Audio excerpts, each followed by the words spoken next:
Okay, so this series of tutorials will show you how to create this hairdryer in 3D CAD. This is a very typical scenario where you might have created a 2D drawing of a concept, presented it to a client, it's approved, and now you're going to go to create a 3D CAD file or files based on this 2D drawing. What we're going to do is use this drawing as an underlay to create our CAD files over the top. The reason for this is that that is the best way of keeping the accuracy of our original design concept while putting it into 3D CAD. So the way we do that is to start off with a new file, create a part. And from that part, we're going to insert the drawing into a sketch. So I'm going to create a sketch on the front plane. And then I'm going to go down to Tools. It's a little bit buried, this feature, but it's under Tools, Sketch Tools. We are Sketch Tools. And then right down the bottom, we've got Sketch Picture.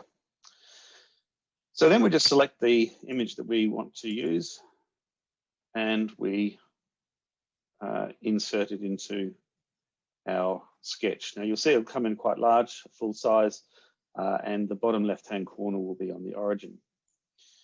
Now we can just drag and drop this image wherever we want. We can position it and we can resize it to whatever size we need. It's very important that we get the size correct initially, because otherwise we'll end up by creating components which are too large or too small. So in this case, we know that this hairdryer has to be 200 millimeters from the front to the back, so that makes it easy. What I'm going to do to measure that is have a little measuring stick. I'm going to create a line from the origin horizontally, and I'm going to put a 200 millimeter dimension on that line, and this will give us a measuring stick to make sure that we have the right size image. Of course, that's about twice as big as it needs to be. So we just double click on the image again, and we can then resize the image down to the right size and move it around. So it's a process that probably takes a little bit of fiddling around to get it right, but it's not at all difficult. There is no way of sort of measuring this inaccurately, doing this automatically. There we go. I think that's pretty close. It's close enough for this exercise for right now. Again, as a concept, it probably doesn't matter whether this is 205 or 203. Once you have created the overall shape, you can then adjust it to suit the internal components. It might have to grow a little bit, or you might find that it's better to shrink it a little bit. But we're starting off by trying to be as faithful as possible to the original sketch. So once we've set that up, we can then, we could exit out. Now this sketch itself is not transparent. It's actually a much better option to have it transparent. You'll see on the left-hand side, there's the option of creating transparency. The best one to use is just full image, so we'll make the whole thing transparent. So select full image, and then we can use this slider to make it as transparent as we want. And I think around 75% is quite good. Once we have the background underlay image to sketch over, we need to decide on how we're going to construct this model. In some ways, this is quite simple for the hairdryer. The top half is a very simple boss revolve, and the handle itself has a little bit more complexity in its geometry. So for that, I'm going to use a loft, and then between those two blocks, I'm going to use a fillet. So for the boss revolve, it's fairly simple to use the underlay to create the geometry.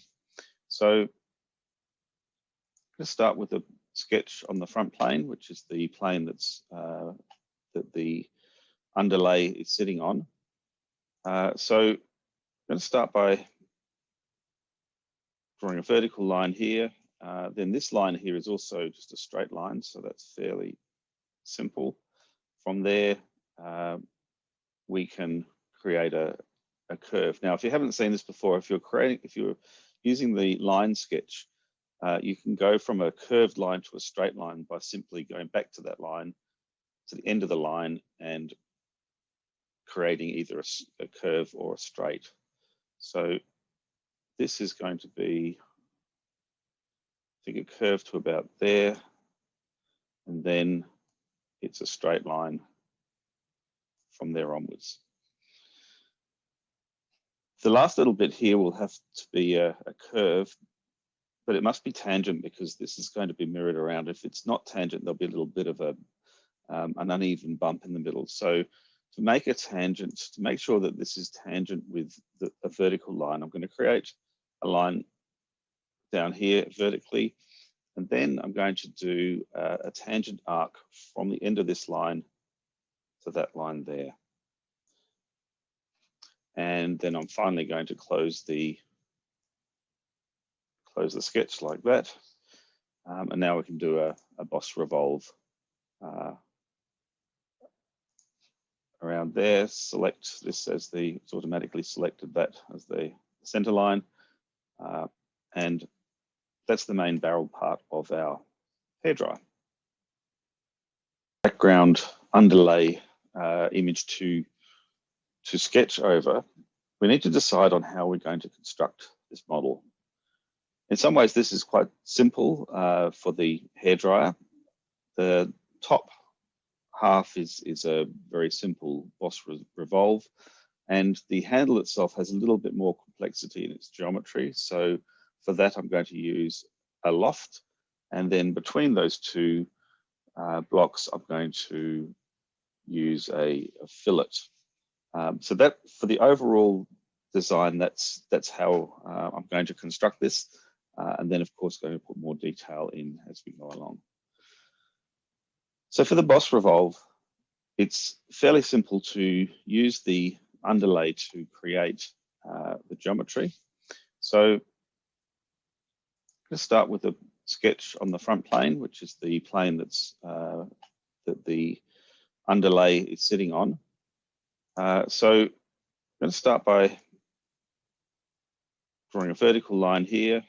Then this line here is also just a straight line, so that's fairly simple.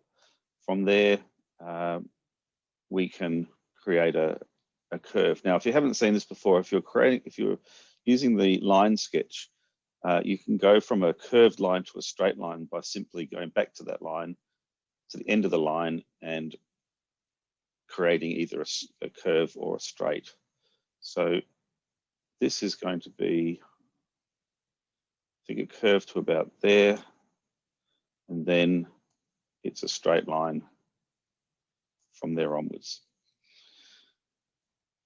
The last little bit here will have to be a curve, but it must be tangent because this is going to be mirrored around. If it's not tangent, there'll be a little bit of an uneven bump in the middle. So to make a tangent, to make sure that this is tangent with a vertical line, I'm going to create a line down here vertically, and then I'm going to do a tangent arc from the end of this line to that line there. And then I'm finally going to close the sketch like that. And now we can do a boss revolve around there. Select this as it's automatically selected that as the center line. And that's the main barrel part of our. We're going to create a loft with 3 profiles and 2 guide curves. Those 3 profiles will be cross sections of the handle, and the guide curves will be the front and the back of the handle. The guide curves will make sure that the handle is the right shape according to our sketch. I'm going to create the guide curves first, and we need 2 guide curves in 2 separate sketches. So I'll create a sketch first on the front plane. That guide curve needs to run through the middle of the component. For the front profile, I'm going to create a spline on the front plane. So I'll create a sketch, and I'm going to use the spline tool to make my profile. Now, because we have 3 guide curves, it's easiest to make a spline with 3 points on it. Now, those points need to intersect with the 3 profiles. So to do that, each point has to be coincident with these planes, and those are the planes that the profiles are going to sit on. So while we're constructing our guide curves, we can do this by making coincident relations between the end of the curve and this top plane. So we select the top plane and the end of the curve, hit coincident, and now that will be that point will be coincident with that plane. We'll do the same thing with the middle point, make that coincident with the middle plane, and the bottom plane and bottom point will make that coincident. So if we change the position of those planes, then then those points will also update. So I'm just going to adjust that curve so that it's in the right spot, and that curve there. Okay, so that's the front guide curve. The second guide curve, we'll just exit that sketch. It's really important to remember that we need 2 separate guide curves and 2 separate sketches. A common mistake is that people tend to make guide curves on the same, 2 guide curves in the same sketch, and that just doesn't work. So another sketch on the front plane, create a sketch, and this time we make a slightly more complex curve. So we're going to have more points in the spline. As I said, it's ideally you only have the same number of points as profiles in your sketch, but that's not critical. It's just more reliable and a better practice. So in this case, I'm just going to sketch along and follow the handle profile, and again we can adjust that later. So the end of this point here needs to be coincident with that plane. Make that coincident. One of these points here needs to be coincident with this plane. And the final point needs to be coincident with the bottom plane. Now, by doing that, of course, we've made changed things a little bit. This is a little bit complex to get that right, but that should be okay. And that's looking quite close. I'm not worried about that little fillet in there. We're going to put a fillet in there to fix that up. So that's the 2 guide curves created. Now we need the profiles. They're relatively simple. So the first profile at the top, we're going to create on this sketch, on this the first top plane. So create a sketch on there. The cross section of the handle is roughly an ellipse. So I'm just going to use the ellipse tool, and I'm just going to draw a quick ellipse like this and like that. Now, one of the important things is that this point here intersects with this point on the end of the guide curve.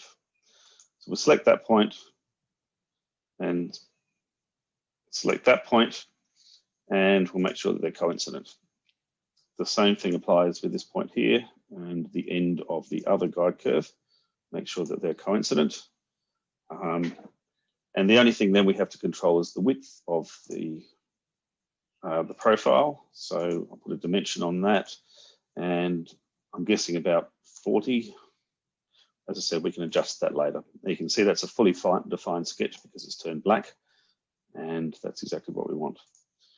So do the same thing with the middle profile, create a sketch, create another ellipse. Again, doesn't really matter where it is to start off with because that's going to be defined by the guide curves. Select that point, select this point, make that coincident, and then select the point that's on the back profile, the one that intersects with that plane. Just make sure you can see that. And the point at the back of the ellipse, and make them coincident. Now you can see that the ellipse has now become the right size to fit the handle. The only thing is the width, which we can play around with later, but let's put a dimension on it for now.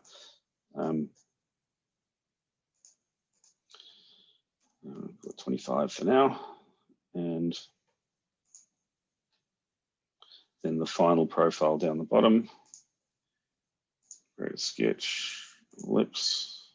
Okay, I'm just going to put the ellipse anywhere. It doesn't matter what it is, what size. It will be defined by the guide curves. Coincident, and that point, coincident, and we have our end profile. I'll put a dimension on the width.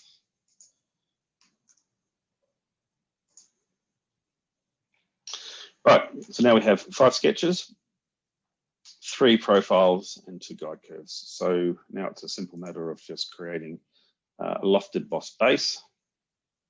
And it'll ask me for the profiles. It's already selected one of the profiles, which we've just been working on, highlighted. We'll just select another profile and the final profile. Now, it's always a good idea to select the same points, approximately the same points of the profile. That reduces the likelihood of things twisting. Then we select the guide curves, that one there, and that one there. And that's about all we have to do. Now that's created our handle, which is the right shape and accurately the correct shape for according to the sketch. Last thing we need to do is just to put a fillet between the two, the handle and the top part, and probably put a 10mm fillet in there, see what that looks like. And that looks about right, maybe a little bit bigger. Just change that dimension. So let's say 15.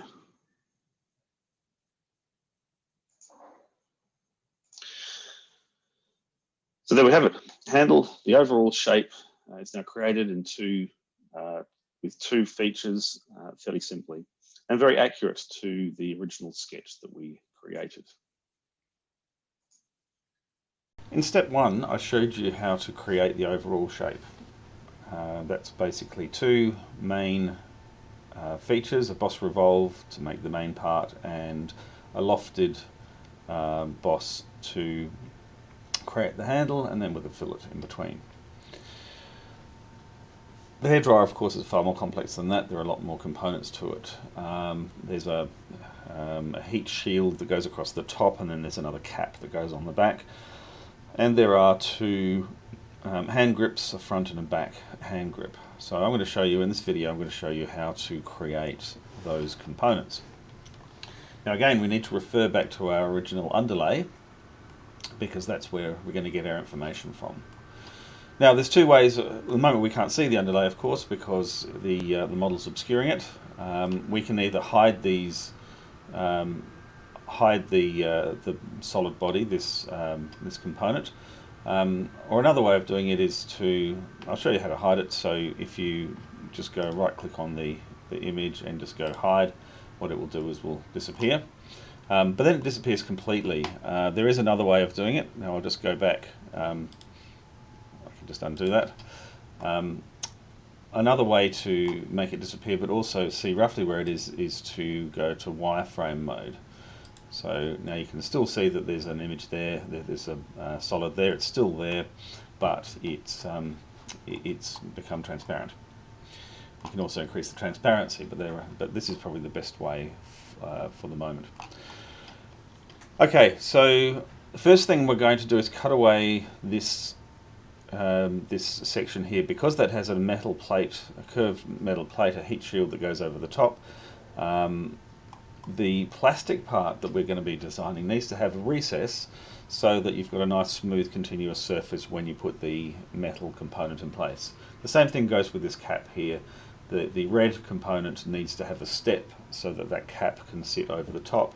And the same thing will go with the hand grips. Again, they want to be nice flush with the surface, so those hand grips themselves need to have a recess. So the first step would be to make these 2 these two components here, and what we're going to do is just cut away the section of the solid that we don't want, and then we're going to put it back in again with a boss revolve.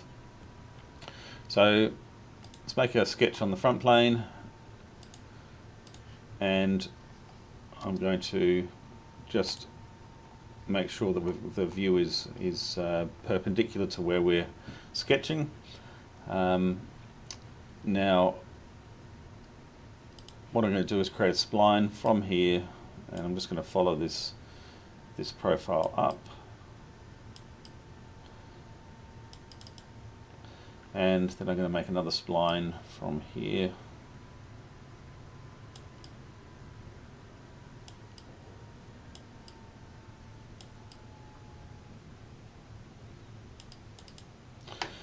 and I'm just going to add some extra geometry in to make these two profiles closed profiles.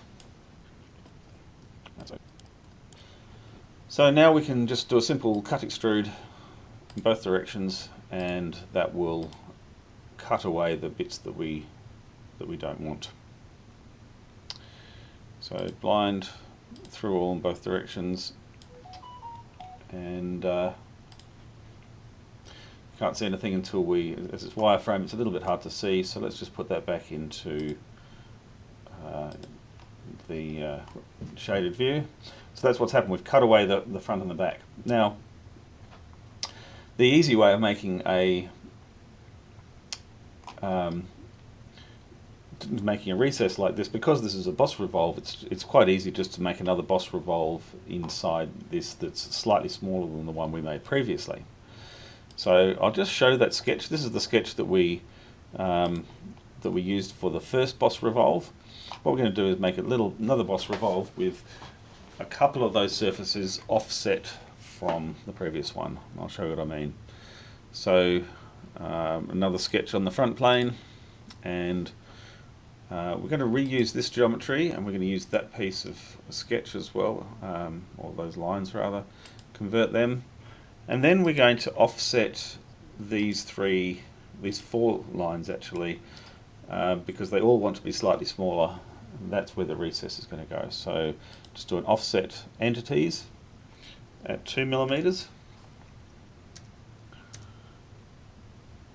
and that's the line of the new boss revolve that we're going to have. Now notice this doesn't match up, so I'm going to do a trim entities, grab that one there to there, trim that off, because we need to have a fully closed profile to do our boss revolve.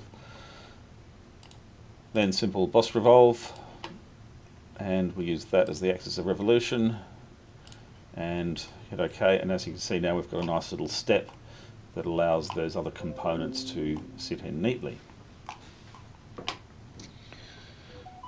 So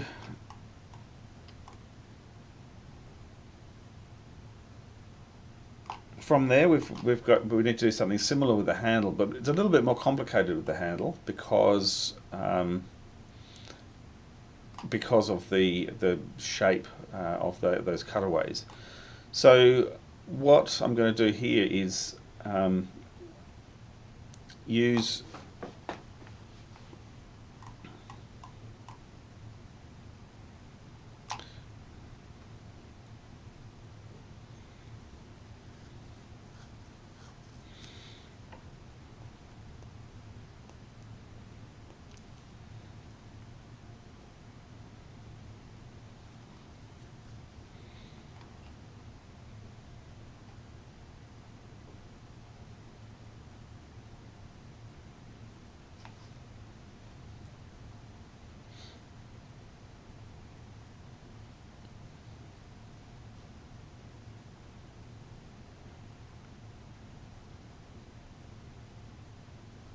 So it's a little bit more complicated cutting away the forms that will create the two hand grips.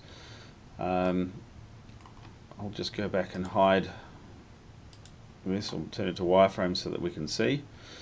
Now these shapes are quite complex, and so we could approach it in the same way, but we'd then have to make a loft which was slightly smaller, and that's one way of achieving it, to do exactly the same sort of thing.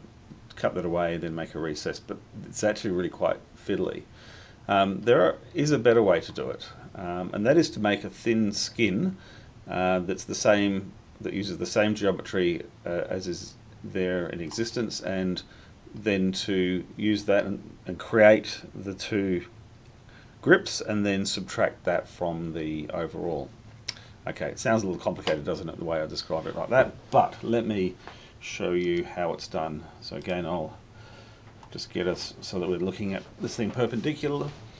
So first thing we'll do is create another sketch on the front plane, and we'll use that profile. So I'll just sketch around that profile using a spline. Oops. So from a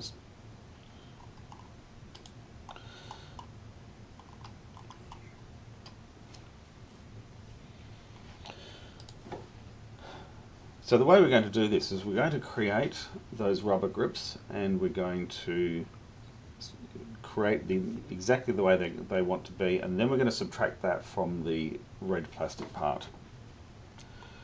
Okay, it sounds a little bit complicated, just let me show you how that's done. So first off, I'm going to create another sketch on the front plane, and I'm going to sketch around those little profiles to get them right.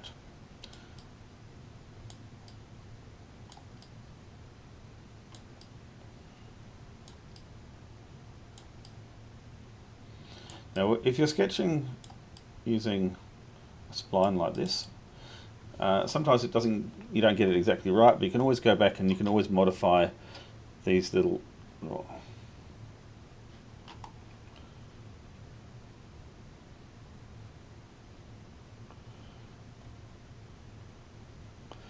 So what I'm going to do is to create a spline following that sketch. You'll probably do this a little bit more neatly than I am. I'm just doing it quickly, just demonstrate what's going on.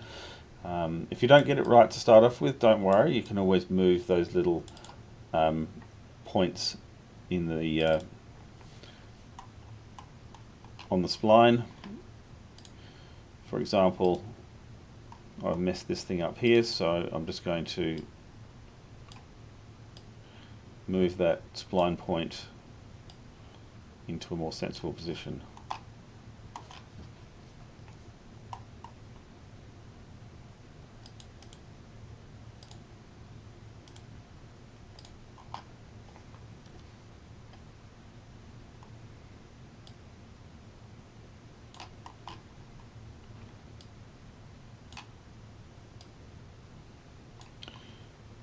Right, that'll do for now. Hopefully yours is a little bit more accurate than mine.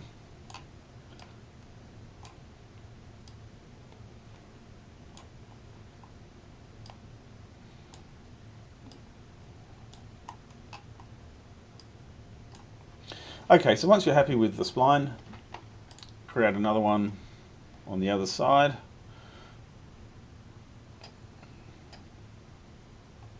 Okay, so once you're happy with the spline, turn that into a closed profile.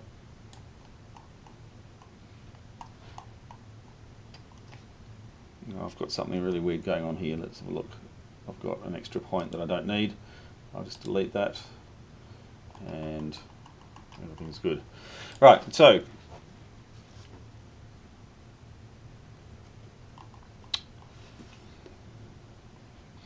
that's one profile. Once you've done one, you can do the other profile as well.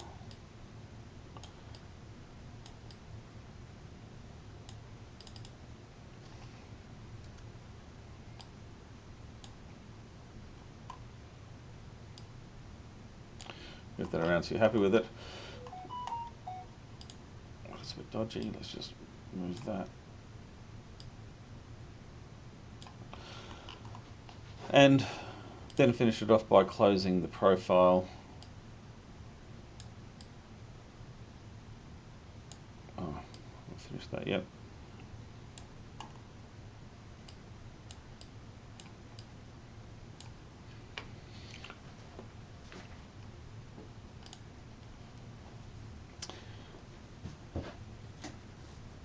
So that will be our cutting our cutting sketch that will cut away the handle, but we need to create geometry that will create that form. So just bring this back. We're going to use a surface feature to create the hand grips. So one way of doing that is to select these faces, and we're going to turn them into a surface. And the easy way of doing that, there's a feature called knit surfaces, wherever it is.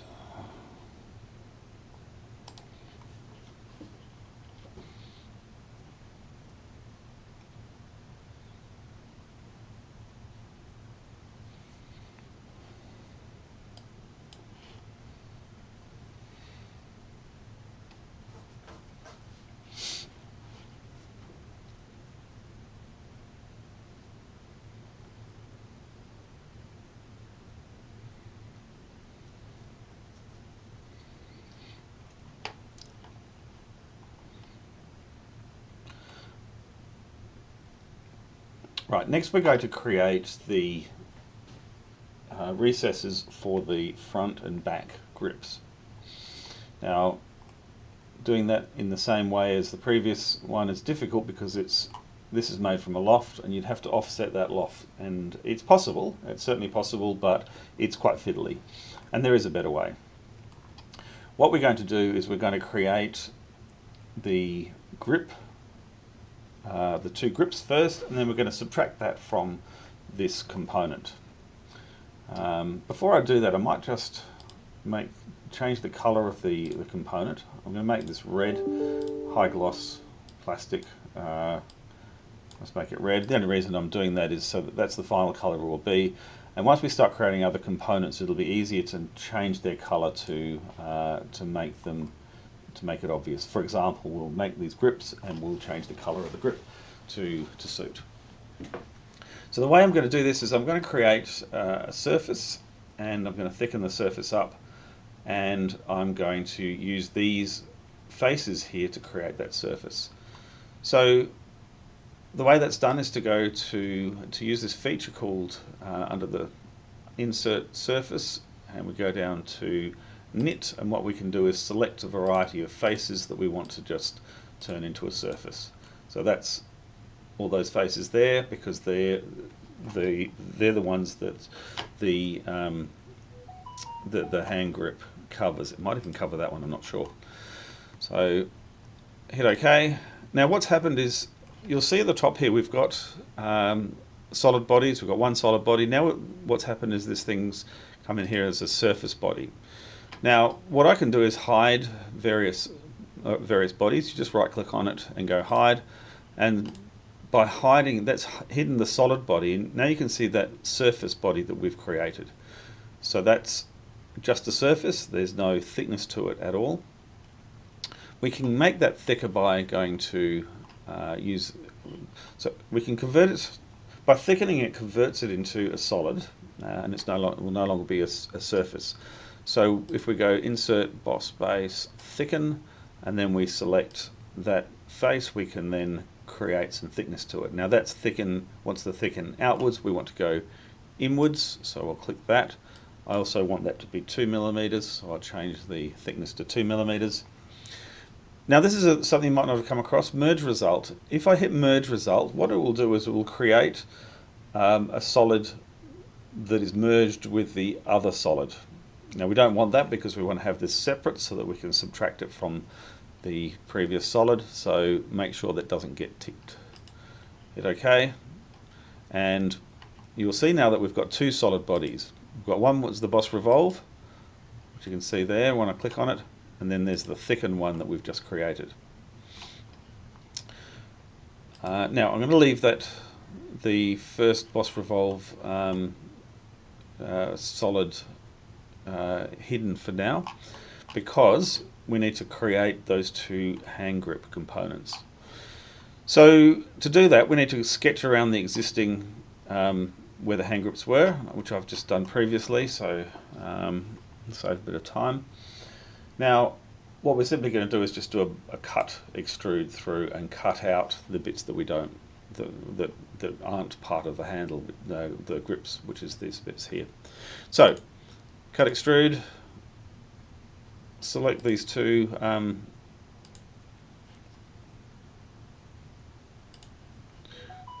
so select that sketch, hit cut extrude, and we'll go through both directions because that sketch is right in the center, so it'll need to be that.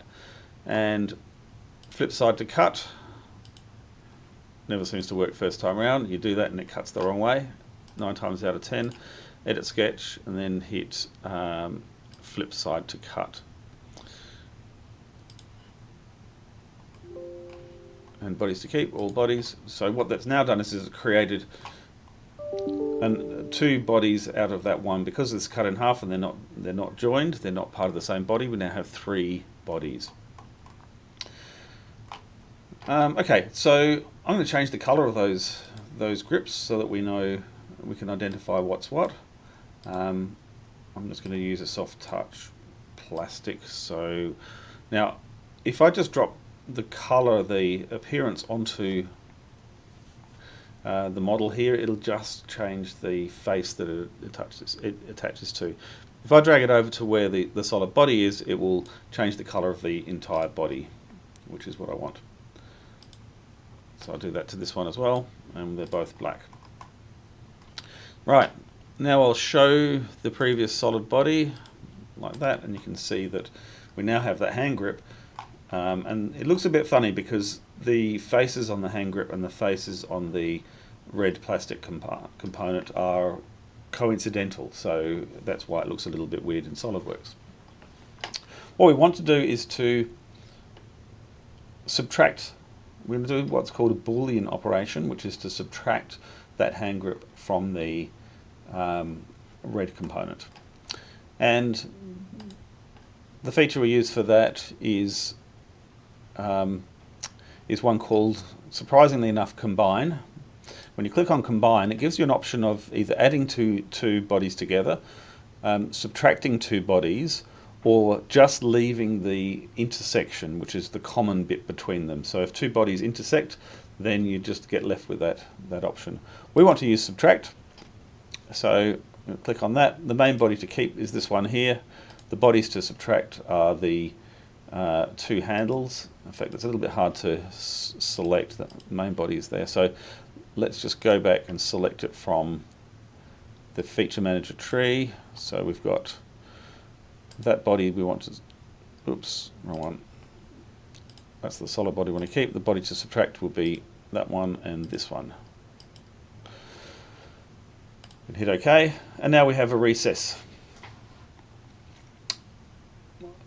around the handle, and that's an exact recess that's in exactly the right spot.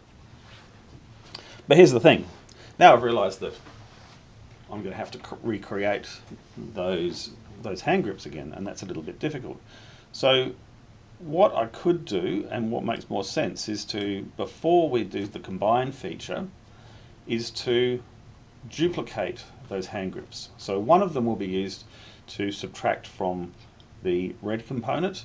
The other of those 2 hand grips will be used as the hand grip itself, as that component.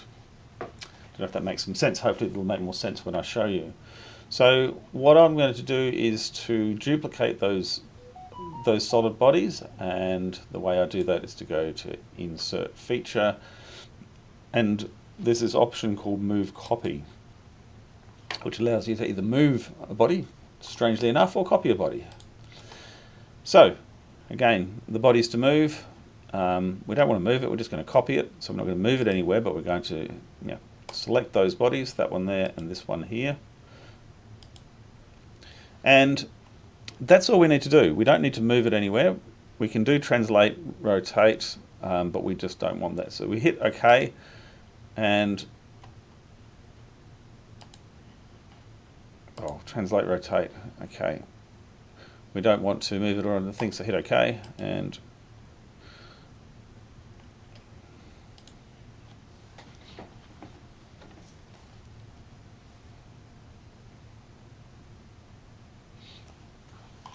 So in order to duplicate the two bodies here, these two hand grips, what we need to do is use a feature called move copy. And what we're going to do is to select those bodies. So we're going to select that cut extrude and that cut extrude body and hit the copy button. So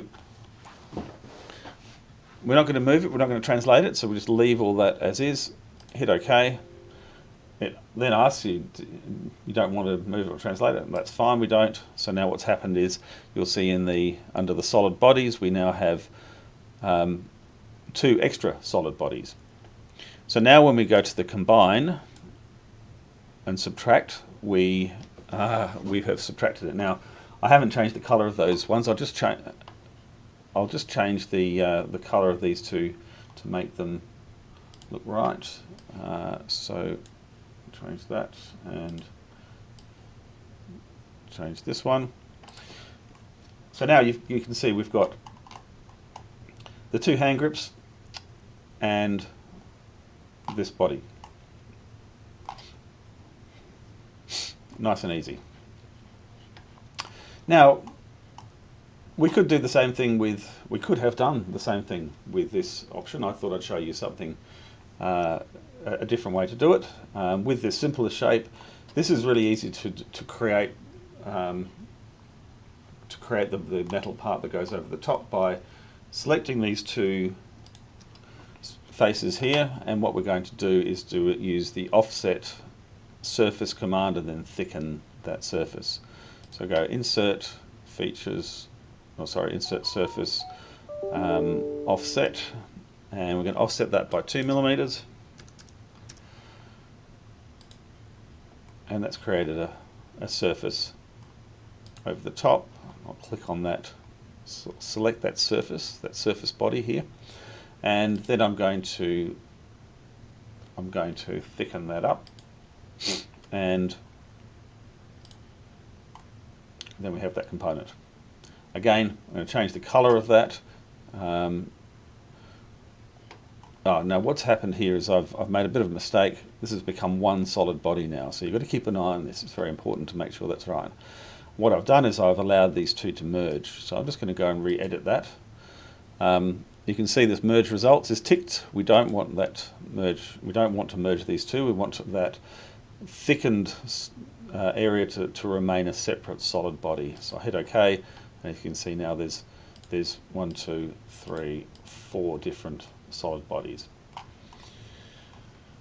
Right, now we can do the same thing with this end cap as well. So I'll just quickly do that. Select these two surfaces and go insert surface. Sorry, we don't want to do an offset for this one, because what will happen is if we offset these two surfaces, then the surfaces won't attach to each other. So we're going to do a knit surface, knit them together, and then thicken that up. So again, you can see this surface here. We'll select that one and go insert, thicken, and we thicken that with 2 millimeters. Remember to unselect the merge result, and that's thickened in the wrong direction. So I'll just go and edit that. We want to thicken in that direction, and there we have the right thing. So again, I'll change the color of those two components so that they are obvious. I'll just make it aluminium for now, doesn't really matter.